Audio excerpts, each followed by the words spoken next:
আমরা দুশ্মন মানতে চাই না, আমরা দায়িত্বশীল নাগরিক হয়ে আমাদের দায়িত্ব পালন করতে চাই। আপনারা দোয়া করবেন ইনশাআল্লাহ। আমরা কাউকে ছাড় দিয়ে কথা বলবো না। তবে সে সরকার যদি দেশের জন্য, জাতির জন্য ভালো কিছু করে, এটা সমর্থন দেবে। যদি অন্যায় কিছু করে, তারা সমস্ত যুক্তি এবং শক্তি দিয়ে প্রতিবাদ করবে। আমাদের ভূমিকা এখানে, আমরা এটাই করবো। আপনি পছন্দ করেন আর না করেন, ইটস ইওর ম্যাটার। আমরা একটা ফাংশনিং বিরোধী দল হিসাবে, দায়িত্বশীল বিরোধী দল হিসাবে আমরা দায়িত্ব পালন করছি। সরকারের সকল কাজে অন্ধভাবে বিরোধিতা করা আমাদের দায়িত্ব নয়। আবার সরকারের অন্যায় যেটা, এটা নীরবে সহ্য করা আমাদের দায়িত্ব নয়। এই দুইটার ক্ষেত্রেই আমাদের একটি ভূমিকা থাকতে হবে। আমরা সেটাই করবো ইনশাআল্লাহ। এটা সংসদের ভিতরেই জানিয়ে দিয়েছি। ভালো কাজ করবেন, সহযোগিতা পাবেন।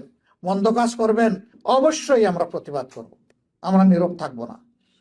এবং প্রথম অধিবেশনে আমরা সেই কাজটাই করেছি, এর বাইরে আমরা কিছু করিনি।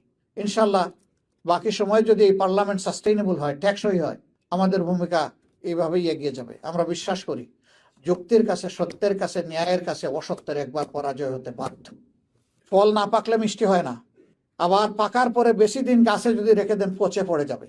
খেয়াল রাখতে হবে, ওটাকে পাকতেও দিতে হবে, সময় মতো আবার ফল নামাইও আনতে হবে।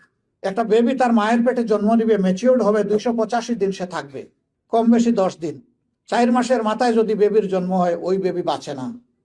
ওকে পর্যাপ্ত অক্সিজেন এবং নিউট্রিশন দিতে হবে।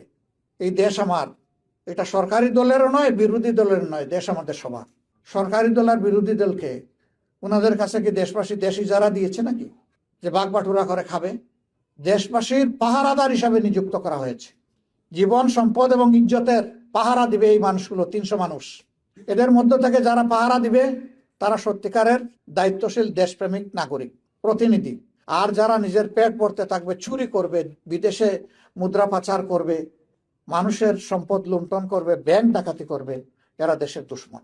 আমরা দুশ্মন মানতে চাই না, আমরা দায়িত্বশীল নাগরিক হয়ে আমাদের দায়িত্ব পালন করতে চাই। আপনারা দোয়া করবেন ইনশাআল্লাহ। আমরা কাউকে ছাড় দিয়ে কথা বলবো না, কিন্তু আমরা আবার মুখ থাকতে হাতের মধ্যে মুগুর নিয়ে, হাতুড়ি নিয়ে, মাথায় হেলমেট লাগিয়ে আমরা কারো উপর আক্রমণও করব না। এটা সভ্য জগতের আচরণ নয়।